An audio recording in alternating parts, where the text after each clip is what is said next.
श्रियकान्ताय कल्याणनिधये निधयेतिनाम् श्रीवेङ्कटनिवासाय श्रीनिवासाय मङ्गलम् लक्ष्मी सविभ्रमालोकसुभ्रूविभ्रमचक्षुषे चक्षुषे सर्वलोकानां वेङ्कटेशाय मङ्गलम् श्रीवेङ्कटाद्रिशृङ्गाग्रमङ्गलाभरणाङ्गये मङ्गलानां निवासाय श्रीनिवासाय मङ्गलम् सर्वावयव सौन्दर्य सम्पदा सर्वचेतसां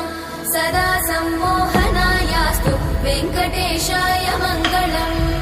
नित्याय निरवध्याय सत्यानन्दचिदात्मने सर्वान्तरात्मने श्रीमद् वेङ्कटेशाय मङ्गलम् स्वतः सर्वविदे सर्वशक्तये सर्वशेषिने सुलभाय सुशीलाय वेङ्कटेशाय मङ्गलम्